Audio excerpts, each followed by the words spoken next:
Welcome to my channel, Dr XYZ Pathology Pulse. Welcome. Today we'll discuss between metaplasia and dysplasia. Students, this is also a very important difference between topics. The first point of difference is definition.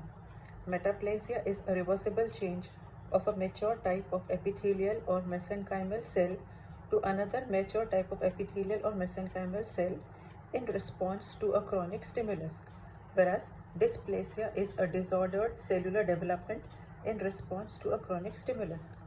The second point is reversibility. Metaplasia is reversible on withdrawal of stimulus, but it may progress to dysplasia if the stimulus is persistent.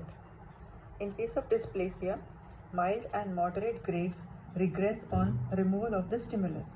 If the stimulus persists, it may progress to severe grade carcinoma in situ and invasive carcinoma. Now, what are the cellular changes in metaplasia? Normal appearing cells of a different type, and there is no atypia. In case of dysplasia, the cells show atypia, nuclear enlargement, hyperchromasia, pleomorphism, and increased mitosis. Now, the morphology in case of metaplasia. The tissue architecture is preserved. In dysplasia, the normal tissue architecture is disrupted. You can see increased layers of cells. There will be loss of polarity. There will be pleomorphism, nuclear hyperchromasia, and mitosis. Now, what is a stimulus in case of metaplasia? It is chronic irritation or stress. And the stimulus in case of dysplasia is chronic injury or any precancerous risk. Now, the next point of difference is types and examples. The types of metaplasia are squamous metaplasia, columnar metaplasia, and osseous metaplasia. Squamous metaplasia in respiratory epithelium due to smoking, in uterine cervix and calcula in ducts.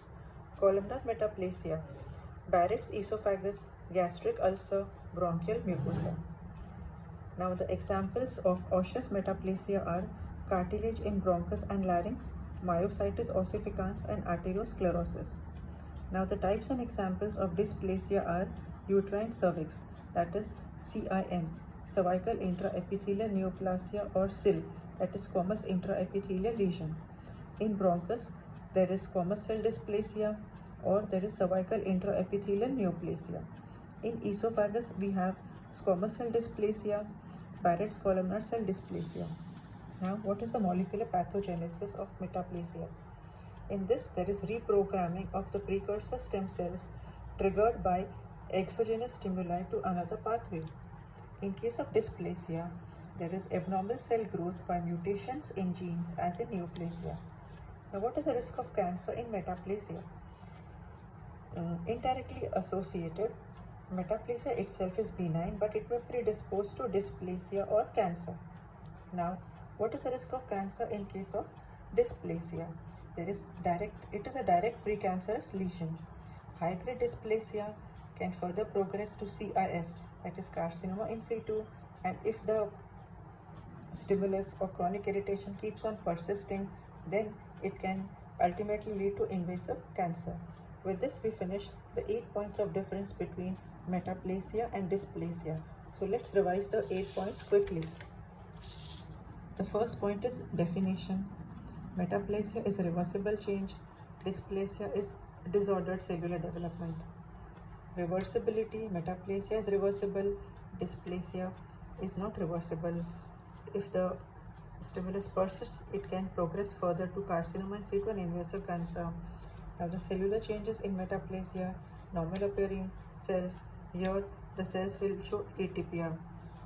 The morphology in case of metaplasia is preserved. Here the normal architecture is disrupted. Stimulus in case of metaplasia is chronic irritation or stress, whereas in case of dysplasia, chronic injury or a precancerous risk. Then we come to the types and examples. Squamous metaplasia, columnar metaplasia, osseous metaplasia. And in case of dysplasia, there is uterine cervix, bronchus, and esophagus. Molecular pathogenesis will be reprogramming of the precancerous stem cells triggered by exogenous stimuli to another pathway, whereas in case of dysplasia, there is abnormal cell growth by mutations in genes as in neoplasia. There is indirect association in case of metaplasia, and here there is direct association. That means it can directly lead to cancer in case of dysplasia. Now students, let me give you some important exam tip. It is very easy to remember. Metaplasia is adaptation, whereas D for danger, D for dysplasia is precancerous. In metaplasia, there is replacement of normal cells by another mature type. In case of dysplasia, there is risk of cancer. Now let me explain you by a flow chart. When there is chronic irritation or stimulus, it will lead to metaplasia. That is replacement of a normal mature cell type by another mature cell type. So this is reversible. Then if the injury persists or the stress persists, it can lead to dysplasia. In this there are atypical disordered cells, and these are precancerous. Again, if on further continuation of the injury or stress or chronic irritation, it comes to carcinoma in situ, and again if it persists further, it can lead to invasive cancer. So with this we finish the difference between metaplasia and dysplasia. Students, if you find this video helpful, please like, share and subscribe my channel, and please let me know in the comment section if you need any other topic for discussion from exam point of view. Happy studying. Take good care of yourself. Thank you.